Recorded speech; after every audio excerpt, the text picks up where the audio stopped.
E aí, o que acontece quando um acidente terrível acaba virando um caso de polícia? Hoje, a gente vai mergulhar num conceito bem delicado do direito, o homicídio culposo. É aquela situação complexa onde a justiça precisa entender de quem é a responsabilidade por uma morte, mesmo quando ninguém, absolutamente ninguém, tinha a intenção de matar. Para a gente entender como isso funciona na vida real, vamos partir de uma história, e é uma história bem pesada.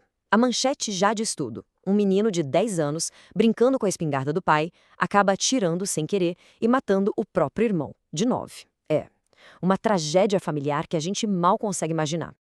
Uma situação dessas deixa a gente com um nó na cabeça, né? Se a criança não queria matar, se foi um acidente, como é que a justiça decide de quem é a culpa? No final das contas, quem é que vai responder por essa morte? É exatamente essa linha tênue que a gente vai investigar agora. Como é que o nosso sistema de justiça consegue separar o que é uma fatalidade do que é, de fato, um crime quando não existe a intenção? A resposta para essa pergunta está lá no Código Penal, na figura do homicídio culposo. A lei diz o seguinte: o crime não está na vontade de matar, mas sim numa falha, numa quebra de um dever de cuidado que acaba levando à morte de alguém. E a pena para isso é de 1 a 3 anos de detenção. E aqui está o pulo do gato, a essência da coisa toda. O problema não é o desejo de matar. Ninguém queria que aquilo acontecesse. O crime, na verdade, está na quebra de um dever de cuidado, um dever que todos nós temos uns com os outros. O que a lei pune é a conduta descuidada que abriu a porta para a tragédia. Ok, mas que falha no cuidado é essa? Para ajudar a gente a entender e a definir a responsabilidade, a lei divide essa culpa em 3 tipos, 3 faces diferentes.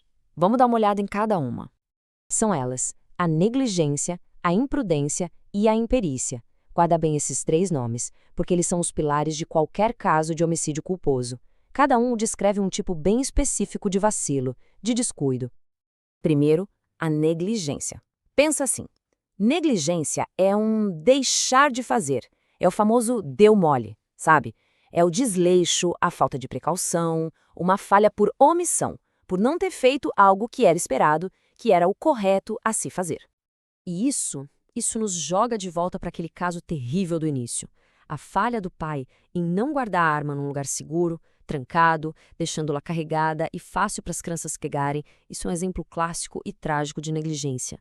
Foi a omissão dele que criou o cenário para o pior. Agora, a imprudência é o exato oposto. Se a negligência é sobre não fazer, a imprudência é sobre fazer o que não devia. É a falha na ação, é agir sem pensar, de forma precipitada, arriscada, de um jeito que uma pessoa cuidadosa não faria. Um caso real que saiu nos tribunais ajuda a gente a entender. Um agente de segurança que, para mostrar a arma ou limpá-la, resolve manusear o equipamento num quarto pequeno com amigos por perto. E um disparo acidental acontece. A ação dele foi totalmente imprudente.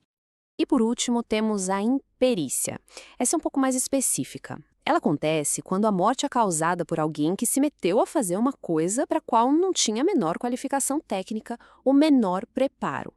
Imagina alguém que nunca fez uma aula de direção. Pega a chave do carro e sai por aí. Se essa pessoa causa um acidente com morte, a gente está falando de imperícia. A morte aconteceu porque faltou a habilidade técnica que dirigir um carro exige. Mas a história não para por aí, não. A lei entende que, dependendo da situação, essa falta de cuidado pode ser ainda mais grave. E quando isso acontece, a pena aumenta. A pena sobe em 1/3 se a pessoa, por exemplo, é um profissional e não segue as regras da própria profissão, se deixa de prestar socorro para a vítima, se não tenta de alguma forma diminuir o estrago que fez ou, o que é ainda pior, se foge do local para escapar da prisão em flagrante. E aqui tem uma diferença sutil, mas que para o direito é gigantesca. Uma coisa é a imperícia, que é quando a pessoa simplesmente não sabe fazer. Outra, bem diferente, é a tal da inobservância de regra técnica. Aqui a pessoa sabe o que fazer, ela foi treinada para isso, mas na hora H escolhe ignorar o procedimento correto. A diferença é crucial. Só que, mesmo diante de um crime, a lei também tem um lado que olha para a dor humana, para a dimensão da tragédia, e ela prevê um mecanismo de clemência, uma espécie de válvula de escape, que pode até parecer surpreendente. O nome disso é perdão judicial. É uma ferramenta que o juiz tem nas mãos que permite, em certos casos de homicídio culposo, simplesmente não aplicar a pena. Isso pode acontecer quando as consequências do ato atingem a pessoa que o cometeu de um jeito tão, mas tão devastador, que a punição do Estado perde o sentido. A lógica por trás disso é bem profunda, na verdade. A ideia é que a punição perde sua função. Para que prender alguém que, na prática, já está vivendo numa prisão de dor e de culpa da qual nunca vai sair? Voltando àquele pai do nosso primeiro exemplo, é exatamente para casos como o dele que o perdão judicial existe.